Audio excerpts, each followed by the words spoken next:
സ്കൂളുകളിൽ സൂംബ നടത്തുന്നത് വിമർശിച്ചവരെ താലിബാനിസ്റ്റുകളാക്കാൻ ശ്രമമെന്ന് AP വിഭാഗം SYS സംസ്ഥാന ജനറൽ സെക്രട്ടറി റഹ്മത്തുള്ള സഖാഫി. മയക്കുമരുന്ന് ഉപയോഗം തടയാൻ സൂംബ പര്യാപ്തമാണെന്നതിന് എന്ത് തെളിവാണുള്ളതെന്ന് റഹ്മത്തുള്ള സഖാഫി. അതേസമയം മുസ്ലിങ്ങളിൽ മഹാഭൂരിപക്ഷവും മതസംഘടനകളുടെ അറുവഷളാന അഭിപ്രായങ്ങളോട് യോജിക്കുന്നവരല്ല എന്ന് എഴുത്തുകാരൻ മുജീബ് റഹ്മാൻ കിനാലൂർ ഫേസ്ബുക്കിൽ കുറിച്ചു. പ്രസാദ് ഉടുമ്പശ്ശേരി ചേരുന്നു വിവരങ്ങളുമായി. പ്രസാദ്, സൂംബ വിഷയത്തിൽ വിശദമായ സംവാദങ്ങൾ തന്നെയാണ് ഇപ്പോൾ ഏതായാലും നടക്കുന്നത്. ഇതിനകത്ത് സർക്കാർ പ്രകടിപ്പിച്ച ആ എതിർപ്പ്, ഇത് വിയോജിക്കുന്നവരെ എതിർത്തുകൊണ്ട് നടത്തിയ പരാമർശം, അത് സംഘടനകളെ ഒന്ന് പ്രകോപിപ്പിച്ചു എന്ന് തന്നെ വേണം മനസ്സിലാക്കാനല്ലേ?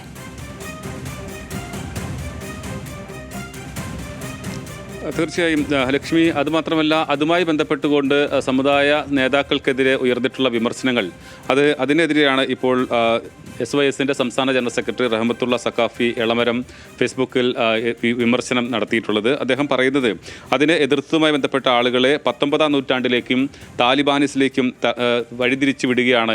അതായത് വിമർശിക്കുന്നവരെ താലിബാനിസ്റ്റുകളാക്കാനുള്ള ശ്രമം നടക്കുന്നു, അതോടൊപ്പം തന്നെ ഇതിനെ വർഗീയവൽക്കരിക്കാനാണ് ശ്രമം എന്നുള്ള വിമർശനമാണ് റഹ്മത്തുള്ള സഖാഫി നടത്തുന്നത്. അദ്ദേഹം പറയുന്ന 3 കാര്യങ്ങളാണ്. അതായത് അതിലൊന്ന് പറയുന്നത് മയക്കുമരുന്ന് ഉപയോഗം തടയാൻ ഈ സൂംബ പര്യാപ്തമാണോ എന്നത് സംബന്ധിച്ച് എന്ത് തെളിവാണ് ഉള്ളത് എന്ന് പറയുന്നു.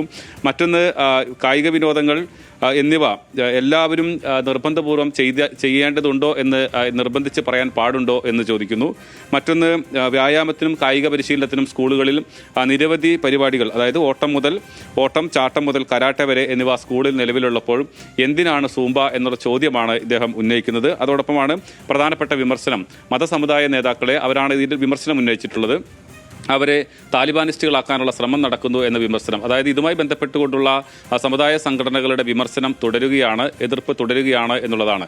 എന്നാൽ അതോടൊപ്പം തന്നെ വലിയ തോതിൽ ഈ നിലപാടിനെതിരെയും വിമർശനം വരുന്നുണ്ട്. ഇപ്പോൾ എഴുത്തുകാരനായ മുജീബ് റഹ്മാൻ കിനാലൂർ അദ്ദേഹത്തിൻ്റെ ഫേസ്ബുക്ക് പോസ്റ്റിൽ പറഞ്ഞിരിക്കുന്നത് ഈ മതസംഘടനകളുടെ ഇതെല്ലാം തന്നെ ഇത്തരം അറുവഷളൻ അഭിപ്രായങ്ങളോട് അതിനെ അവഗണിച്ച് തന്നെ മുന്നോട്ട് പോകണം, ഒരു തരത്തിലും യോജിക്കേണ്ടതില്ല, സർക്കാരിൻ്റെ തീരുമാനമായി മുന്നോട്ട് പോകണം എന്നുള്ളതാണ്.